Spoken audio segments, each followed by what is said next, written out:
neighbors, they're the people who you see every once in a while. However, even the occasional encounter with them can cause major awkward moments. For example, the elevator moment. You stand there, reach awkwardly past people to push the buttons, and desperately wait for the time to pass. Then the person who you kind of know comes into the elevator. You might smile a little bit, bow, and again, wait for this awkward silence to end. This situation happens again and again, but there seems to be no sign of you getting close to your neighbor.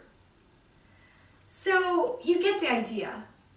Not necessarily in the elevators, but maybe on your way to school or at the store nearby. We do meet our neighbors quite often. But here's a question that I want to ask. Do you usually talk to your neighbors? Or do you even know them? Although neighbors obviously live very close, I feel that in terms of emotional distance, we're so distant. And I feel a strong need to change this situation. So I stand before all of you here today to let you know the importance of building a close relationship with your neighbors through small talk. I hope this speech will become an opportunity for you to chit-chat your way to better relationship and better community. Before I talk about the neighbors and small talk, I would like to share the current situation that Japan is facing. According to a Japanese journalist, Masashi Kawai, more and more people are living alone in Japan. In fact, when it comes to the elderly, the number of people who lived and died alone has been increasing every year. Those who live alone, even the younger generations as well, have a greater chance of becoming isolated.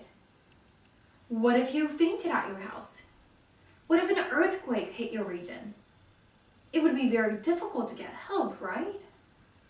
Like this, people who live alone can easily face life and death dangers.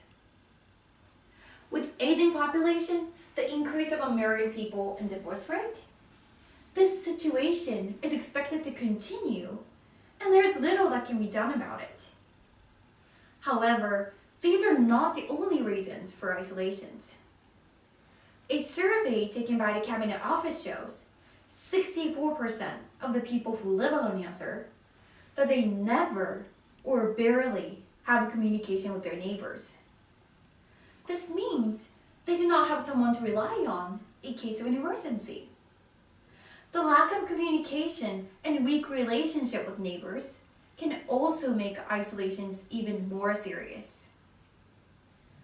Then what can we do to prevent people from becoming isolated? It would be too difficult for us to stop one-person households from growing, right?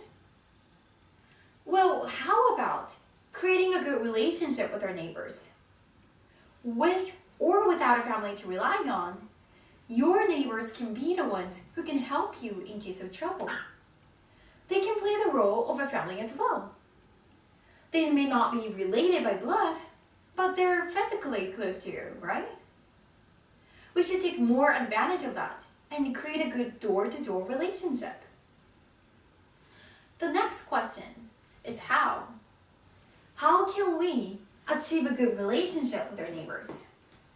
Perhaps something easy, enjoyable, and small,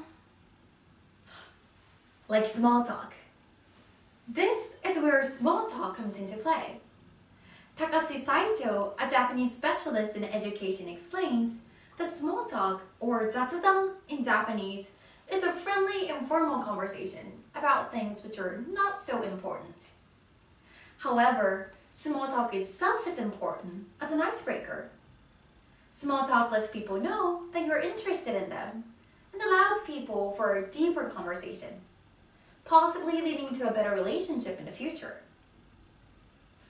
I'm telling you, this is not a pipe dream. My grandmother is now living alone in Japan. Although she lives completely by herself, she's surrounded by her close neighbors. Unfortunately, this summer she tripped down the stairs and broke her wrist. She hit her wrist so bad that she could not move. guess what happened? A next-door neighbor who was wondering why my grandmother had not been out to water her plants that day was worried, came over, and found her lying on the ground. She called the ambulance, accompanied her to the hospital, and looked after her until she got better. After hearing this amazing story, I thought to myself, my grandmother was saved thanks to her neighbor. On the other hand, I don't even know who lives in my neighborhood or the person next door.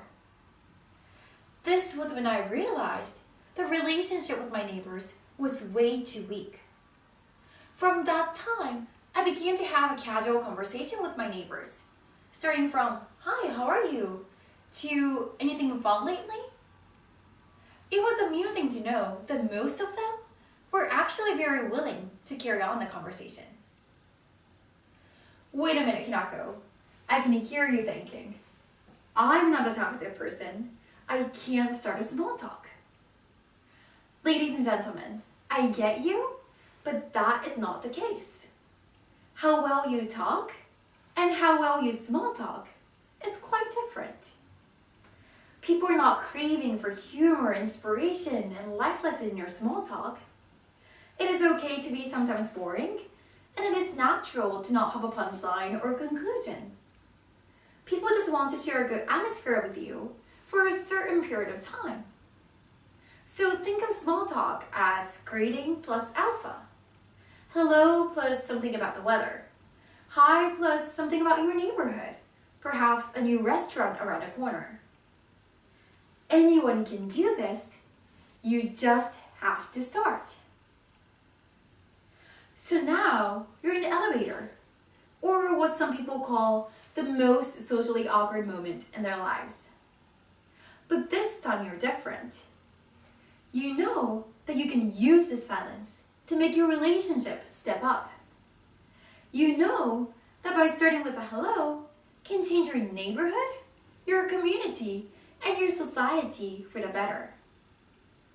My dear audience, do not underestimate a small talk as being small.